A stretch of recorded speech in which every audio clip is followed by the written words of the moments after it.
All right, what's going on, everybody? Welcome back to Prescribing Truth Podcast right here on YouTube. I'm Jamal Bandy. Thank you once again for joining me on this show. Let me cut this down. I'm hearing myself in feedback. All right, I'm going to cut that out. All right, thank you once again for joining me on this episode as we continue reviewing the interview that Dr. Eric Mason had on the Jude 3 project. I think I probably have two more installments of this to go before we're actually through it. And that's if we can make it through this one, because there's so much in this that I want to address, and I'm hoping that I can get through it in a timely fashion. Praying for that. If you listen to this on your podcast apps, please remember to leave a rating and a review. This really helps out the show. We're available on iTunes, Stitcher Radio, Google Play, or wherever fine podcasts are available. If you're watching this on YouTube, please remember to subscribe if you haven't already. Hit that bell so you can be notified when I have new content. I greatly appreciate it. If you'd like this, to contact me, you can do so by emailing me at prescribe.truth@gmail.com, or you can call in at 801-980-6333. I'm really thankful this past couple months, getting I ain't getting a lot, but a few calls on the number. Just people want to chop it up who've been encouraged by the show and just want to share their thoughts as well. I had one person call because they disagreed with one video I had, and we actually chopped it up for a minute. Developed a relationship. I was really thankful for that. So please contact me. Feel free to do so. If you like to support the ministry, just for $1, it's not much. You see the link on the scrolling across the bottom. $1 goes a long way, and with that $1, you get 15% off any of our merchandise that I have. You get to take part in the pre-show and the post-show of the podcast. You get a shout out. That's it, unless you want to remain anonymous, which I know some people who are patrons of mine, they want to remain anonymous. And then what else is on there? Have your questions answered on the show, featured on the show, whatnot. Something else I just added. Quarterly gifts. Working on doing quarterly gifts for all patrons, even at the dollar range. So please do so. I like just support, and that's just my way of trying to give back. So I just really appreciate that. If not, I appreciate your prayers. I don't want to hold the time any longer. Let's just jump right into this, and let's see what else Lisa Fields and Dr. Eric Mason has to say. So I'm trying something a little different. Those of you who've been watching the show for a while now, let me know what you like better.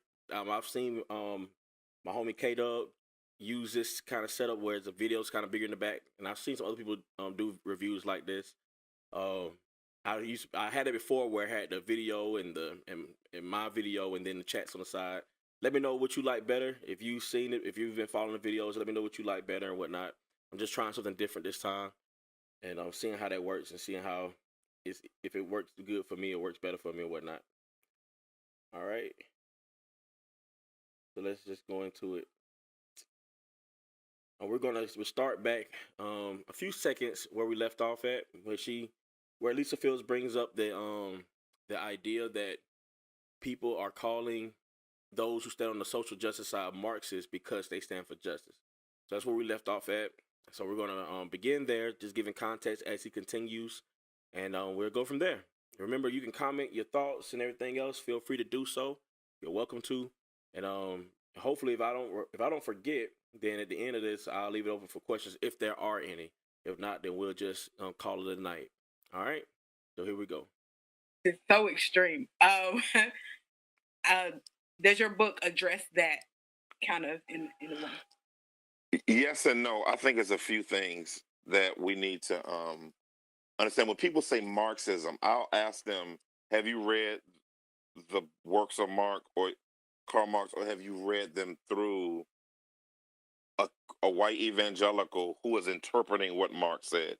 Now, they talk about the word woke, but the idea of cultural Marxism actually comes from a guy in the 1980s. Now, I want to know if you caught that. Are you understanding it from, or is your understanding of Marxism based off of some white evangelical interpretation of it? I hate the premise of this. It's like if we can just define the terms without having to go into the race card, like, is it a white person you heard? Have you got to understand it from a white person, or did you get it from a black person? Like, that part doesn't matter. The part that matters is is, does Marxism mean what it means?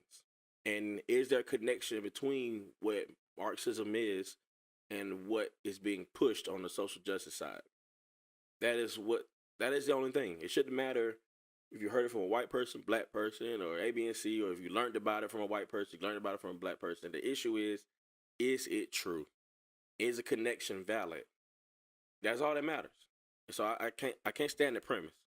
So yeah, that's my little tangent there. 80s that took the culture of the ideology from the 20s up to the 70s and coined the word cultural Marxism as a racism, as a race card flag. Basically, every time you bring racism, that's their card for the anti-race flag, right? And so, but I don't know if you call it, because I had to listen to it a few times to really try to hear what he's trying to say. And so basically, he's saying that the term culture Marxist, and just putting it short, came up because, hey, people are saying there's racial injustice, and somebody said, you know what? I don't like the fact that people are bringing up racial injustice, so let me come up with something that's going to kind of like try to shut that down. So we're going to call it cultural Marxism. You know what I'm saying? Because we know Marxism is dealing with economy, the wealth, the distribution of wealth, and so on and so forth. That's Marxism, is dealing with that kind of stuff. So you got cultural Marxism, where it's not dealing with economy, but it's dealing with it's dealing with the conflict between races. You know what I'm saying? So it's like, oh, we're gonna call that cultural Marxist. So trying to discourage that kind of stuff. That is a big claim. Big claim. But ultimately, like I said before, once you define the terms, does it stick? Does it stick? And in more than one way, yes, it does. It sticks. Cultural Marxism, yes, for what they're pushing. Not justice, as they call it, not just justice, but this kind of justice that they're saying that we should be pushing for. That's, yeah. And he's gonna spill it later. He's gonna get into it later, as far as like, hey, he really is standing for cultural Marxism. Like, he really is standing for Marxism. You know what I'm saying? Like, he is. You know, it's gonna show up. So, yeah. even when they talk about social gospel, I'm like, now have you actually read James Cone? I mean, not James Cone. That's Black Liberation. Have you read Rauschenbusch, like Walter Rauschenbusch, who wrote the definitive work on the social gospel, so that you can understand what he's saying and where it comes from, and what's his thought on regeneration? Have you? And it's just my thing. Oh man. And this is why, like, I am, guys, I'm not a big confessional guy, so like I'm not big on it. Like I affirm confessions, I affirm catechisms and all that kind of stuff like that. But my thing is, we get our doctrine and our understanding of the world and everything else from Scripture. If we're Christians, that means Scripture is sufficient for everything. For everything, it's sufficient. It's enough. You know, so we can read others' works and books and have confessions and those things to guide us and to even help us along the way. But the scriptures are what's sufficient. And so this argument that, oh, we gotta have read these authors and read these people before we can even know what's going on. No. Because if you're defining the terms and they mean what they mean, if you've read the Bible, I think that's enough. Unless you're going to say Marxism isn't Marxism. You know what I'm saying? Like, okay, so Marxism doesn't stand for what this stands for. Then cool. Okay, now we have a place to start at. All right, so we got to see, okay, well, what are you saying Marxism is? Because historically, what Marxism is talking about communism. You know, so if you're talking about just regular Marxism, you know what I'm saying? You have the people who have and the people who don't have. And this idea that everybody should have the same. All right, so when you bring in cultural Marxism, it's dealing with the culture versus economy is dealing with the culture. Everybody should be represented equally, in some sense. And so it's like, it's the same thing. But I have to read this author and that author and this person over here before I could even have a conversation with you about it. Then to me, it's just like you just don't want to have a conversation about it. That's like going to an atheist and saying, hey, before I can come talk to you about the scriptures and your problems with your ideas concerning God, you got to read the Bible first. I'm not going to share the gospel with you. You need to read the Bible. When you read the Bible, then we'll come and talk to me about what you don't agree with concerning God. We don't do that. We don't do that. You know what I'm saying? We engage and we share. You know what I'm saying? That's what we do. But here it's like, okay, well, you call it Marxism. I'm like, well, have you read Karl Marx? No. But does Marxism mean what it means? Now, I could say, hey, that's good. You know what I'm saying? Hey, it's good. It's helpful to have read some of these authors. Maybe in dealing around those areas that we're trying to get into. But if we're defining terms and we're saying, hey, this is what's dangerous, it's because it's coming from the scriptures. Not because we've misread some author or anything like that. It's because we're looking at the scriptures. And how God defines justice is clearly laid out in scripture. That's it. How he defines justice, how he defines righteousness. Earlier in this video, this interview, he talks about how justice and righteousness is tied together. And yes, it is. But according to God's standard of righteousness and his standard of justice, not our standards. That is the issue. That's always been the issue. So, yeah, I find that as a cop-out when they say, oh, we got to have to read these people. And you're going to see, he's going to say, basically, if you haven't done this reading, then, basically you're not worth my time. Like, to me, those are cop-outs, man. And I really don't like when people do that. It doesn't make any sense. Have you read Gustavo Gutierrez? Have you read him? I've been a doorbell. I know. Okay. So have you read, Gustavo Gutierrez, who's the father of modern day liberation theology? Have you even read James Cone, the God of the Oppressed, to see where Black liberation theology comes from? What's the culture? Even if you don't agree with the framework, you can still say, man, there's stuff in here that I think that's important. Have you read The Cross and the Lynching Tree and understand what he talks about and when you begin asking those types of questions of people, and they're like, "No, I haven't read it." So how are you throwing these terms, ethnic Gnosticism, which is, I'm just like, do y'all know where y'all getting these terms from? This development of it from, and so one of the things I really challenge people with is that's how I know it's white fragility because. Whoa, y'all hear that, right? No, it can't be that you actually trying to have an honest conversation. It can't be the fact that no, you've looked at these terms, you understand what it means. Look, you ain't got to read a lot of books. He's gonna downplay Google in a minute, but Google is sufficient to know definitions, to find out definitions of things, basic definitions of what things mean. All right, so it's sufficient enough for that. But he's gonna downplay Google like ain't nobody's business. But my thing is this: if if you see what Marxism means, and he's talking about ethnic Gnosticism,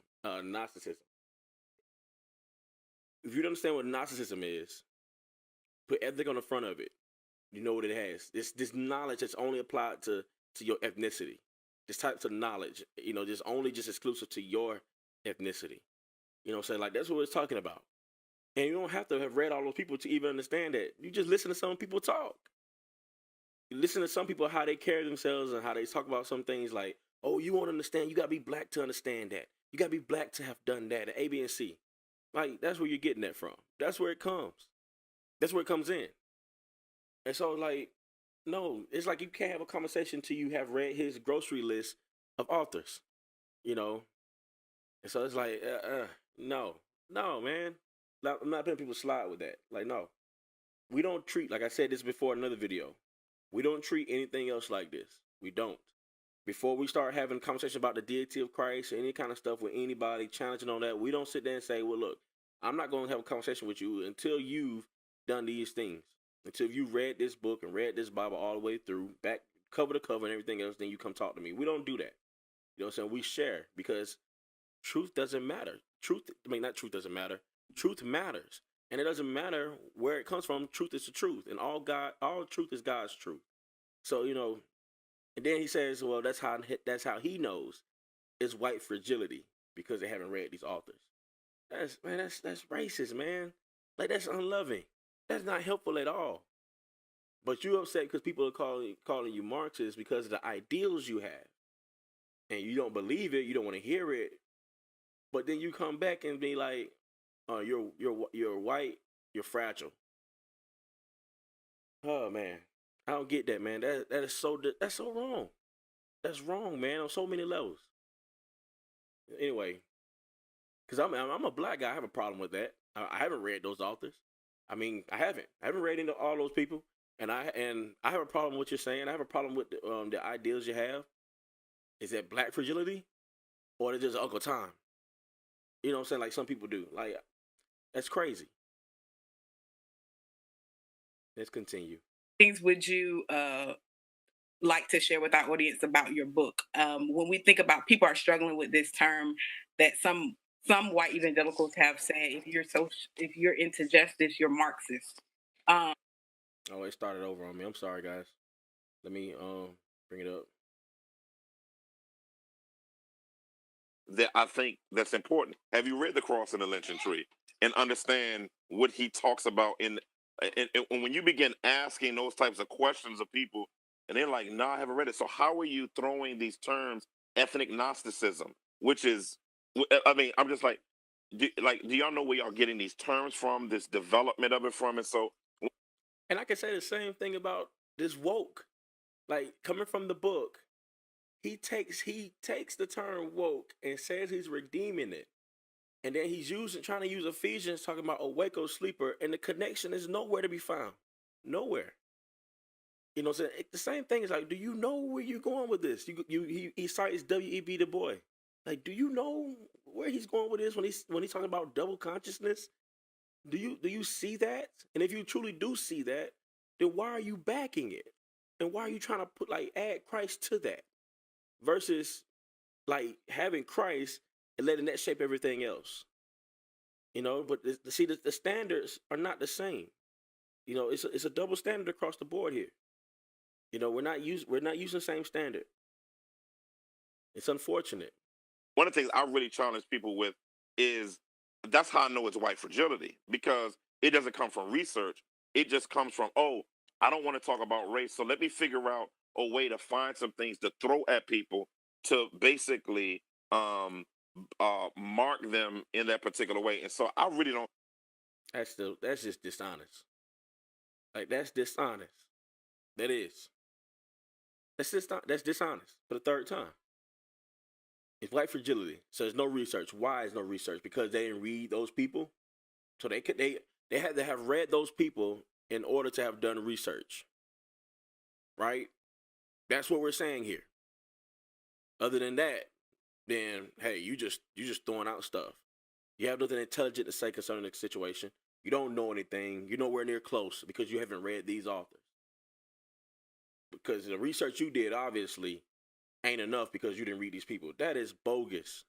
That's bogus. You know what I'm saying? You still have the conversation.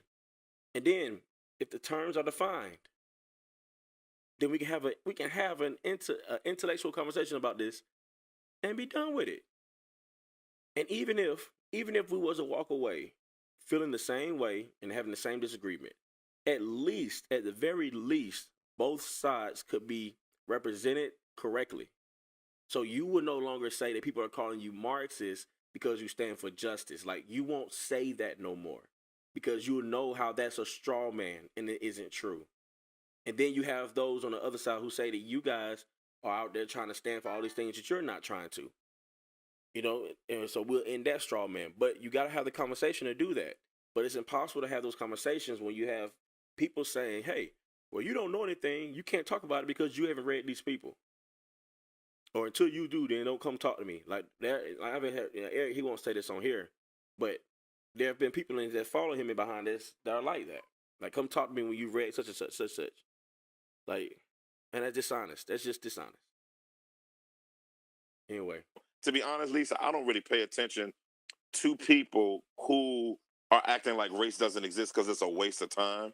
But what I do is I partner with brothers and sisters in Christ cross ethnically who are actually committed to saying, okay, this exists, or I'm not sure. This feels a particular way with me. I have some issues with. okay. All right. So here we go. Not willing to have the conversation with anybody that disagrees with him. That's basically it. You know, he's not going to talk to anybody who disagrees. But hey, if you're on the fence about it, like if you kind of like, hey, I don't know yet, you know, I'm kind of, just question some things. I don't really know how to feel about this yet. Can you help me? You know what I'm saying? Like having that attitude. But guess what? What if a person who has that attitude comes out disagreeing with you? Will you be willing to still have the conversation? I doubt it. I doubt it. Because just what you said before that, you're not trying to have the conversation with people, and then this whole this straw man to say that other people feel like, well, I don't have this conversation with people who feel like racism doesn't exist. Like no one says that. I haven't met it. Well, maybe it's just my own subjective circle of people that I know that just everybody knows that racism exists. Whites know it, blacks know it, everybody knows it. That's not America's only sin, but it's one of the gravest ones they did, but it's not the only one. But everybody knows about it. Everybody knows racism still does exist. People are still racist. It's a hard issue. As long as there's still sin in the world, before Christ comes, there's going to be some racists. That's just the reality of it. So anybody who says that, oh no, racism doesn't exist and everything else, or they haven't read the scriptures. I don't know if you're talking to Christians or people who may profess to be Christian, not really are. I don't know, but every born again believer I know who's a Christian, who's against, who doesn't agree with you, would not say that racism doesn't exist. They would, you know. And so, but now it seems like only people you have a conversation with is those who agree with you, or those who kind of on the fence about it, but who are kind of leading towards your position, because this is what you're going to say later on. But can you help me through it? That's different than saying, "Oh, Lisa Fields, you're an ethnic Gnostic." That's cultural Marxism. It's like you don't even know what that means. You got that off of Google, and so that's how you gonna diss Google like that? I mean, he just straight up diss Google. Hey man, Google, all right. Hey, internet ain't the best for everything, but Google okay for some things. It's at least good enough for defining terms. I mean, you can at least pull up the definition, and they give you the source, like Merriam-Webster or something else, or encyclopedia. Like, man, hey, don't diss Google like that now. Google do its thing. All right, now you're ethnic Gnostic. Well, nobody would call you that if there was nothing in your language and what you're saying that points to ethnic Gnosticism. And I even butchered that word, Gnosticism. And nobody would call you a cultural Marxist if your ideals weren't cultural Marxists to begin with. Like they wouldn't do that. But see, instead of stepping back, self-evaluating and saying, "Hey, why are people saying this?" Stepping into someone else's shoes and saying, "Okay, you know what? There's a reason why people are saying this to me." Now I have my yes crowd over here. I have my people over here who are behind me no matter what. So they're agreeing with me, but there's a reason why these people over here are not. He said, Nathan, I had to say Google is bad when they recommended his book. Yeah, yeah, yeah, real bad. But it's like, come on, man.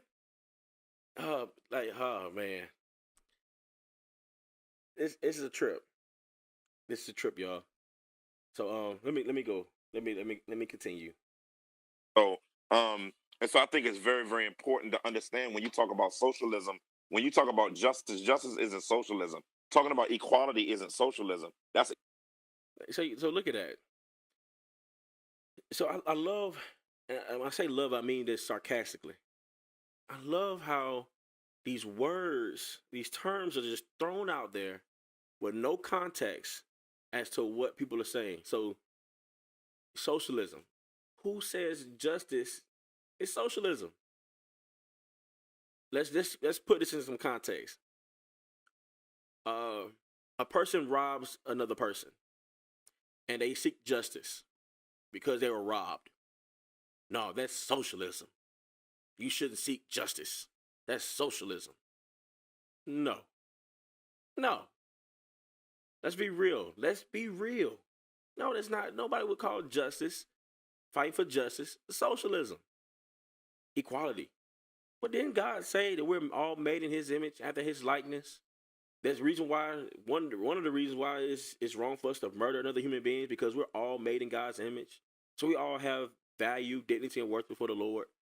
You know what I'm saying? So it's like, and God he doesn't show partiality. You know, he doesn't show respect to persons and all that kind of stuff like that. So that's a sense of equality there. Though there are although there are differing roles between men and women, yet if we're in Christ, we're all one still. Though there's still those egalitarian roles, like I mean not egalitarian, complementarian roles. I mean, sorry about that. You guys know what I'm saying. But yeah, like so, there's equality there. But that's socialism. No, it's what you're defining as justice. It's what you're defining as far as equality. And you're finna get into it. You're about to say what's on your mind. And you're finna let everybody know that what you're teaching is socialism and what you are pushing is cultural Marxism and what you're pushing is ethnic Nazism. You're gonna do it. You're gonna do it right here in this interview. You know, you're gonna do it. So there, because you're not talking about rape, you're not talking about any of that kind of stuff. You know what you're getting at. Let's see.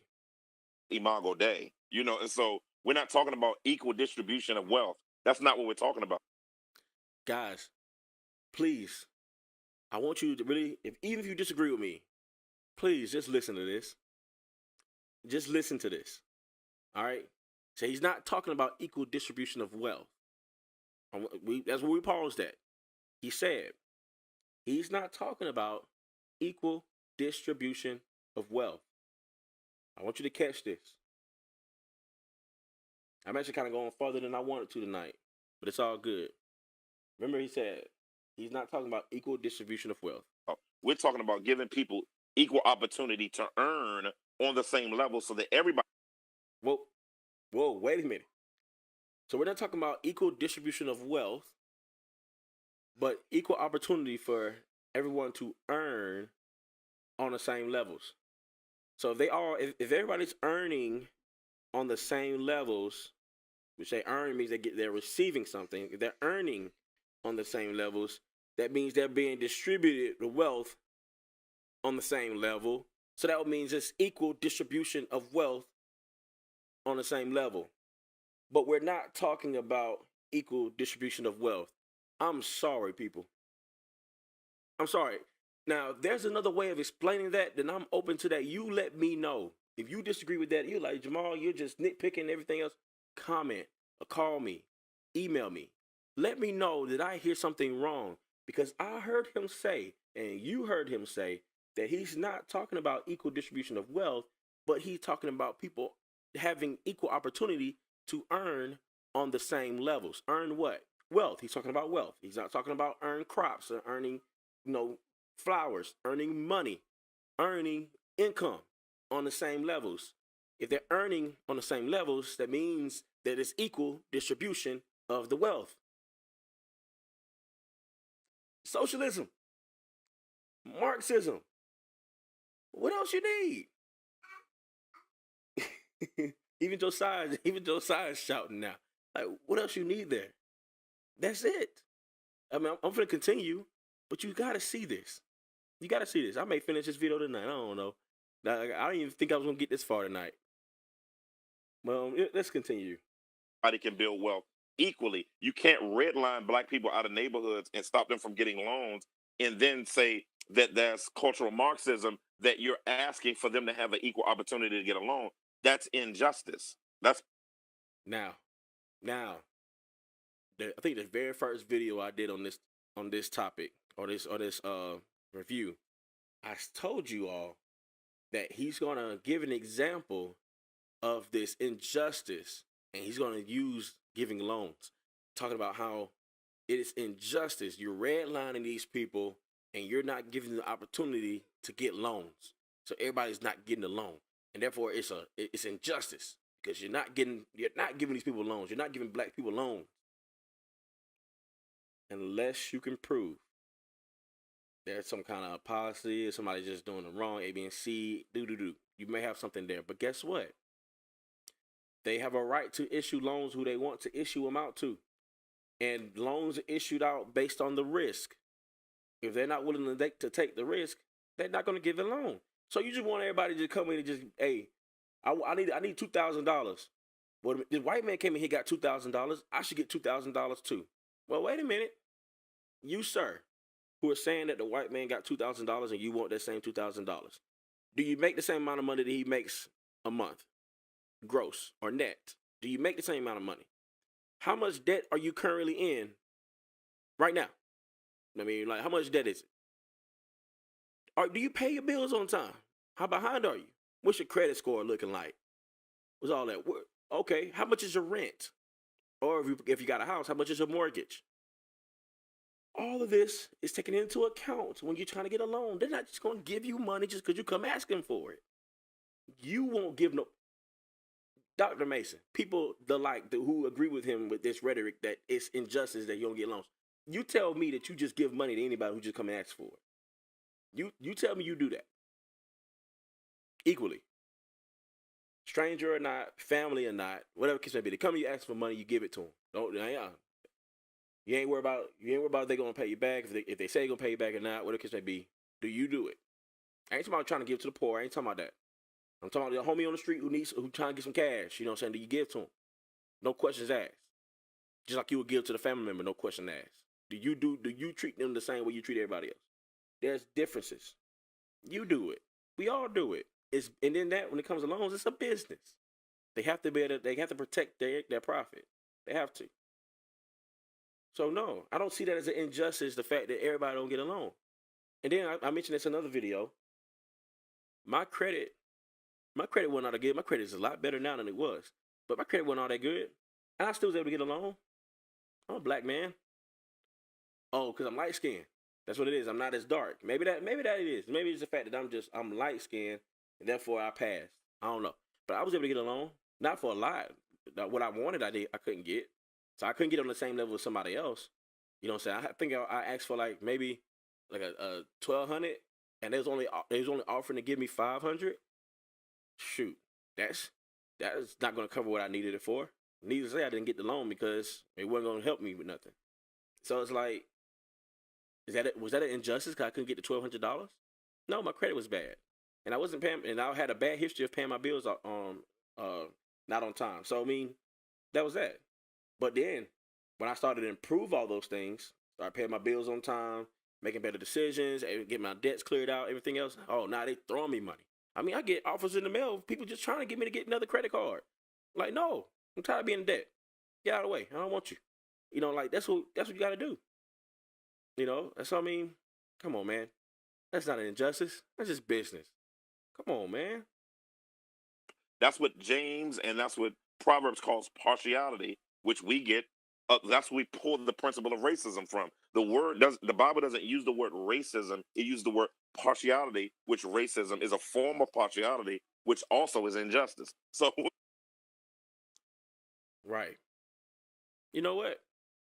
I'm gonna end there because you know what? That's the only thing. That's the only thing I think out of all these series that I agree with him on. That I can remember. Probably some other stuff too. I probably some small stuff. But yeah, racism, the injustice, partiality, it's a sin. Racism is a form of it. I get it. And I'm with it. Yep. I agree there. But he used that in connection to his idea that people aren't getting loans because of the color of their skin. That's where the issue is. Anyway, we're gonna stop there. I don't even know how long I went into this. I lost track of time as usual. Um, there's still like we got like 8 minutes left in this video, so I'm guessing next program we'll finish it up and be through with it because the rest of it is gonna be kind of closing it out and then advertising the book, which we're not gonna listen to the rest of that as far as advertising the book. I recommend that you don't go buy the book. You know, don't do it. You know, it's not worth it. For those who say it is, it's because they're behind him so much they can't see the wrong, but yet they're quick to try to point out the wrong in others. You know, that's anywho. I just see a lot of inconsistencies here. Well, I hope this was helpful. Let me get back on the regular screen. I hope this was helpful. Please leave your comments below for any thoughts that you may have, your disagreements, and so on and so forth. Please don't troll. If you troll, I'm not gonna put it on. I'm not gonna let it be up. I'm just gonna take it off. Don't troll. Don't do that. Don't do that. We can have a meaningful conversation in the comments too. And if we can't do it there, you're welcome to call the number or you can email me, subscribe.truth@gmail.com. Remember to subscribe if you haven't already. Remember, That's right, Josiah. In this world that's full of errors, the only thing the doctor prescribes is truth. Blessings. Prescribe truth, we giving you what the doctor ordered. Jamal Bandy, apologist, the Lord's servant. We undeserving, but Christ changed our mind frame. In a world full of errors, the only thing the doctor prescribes is truth.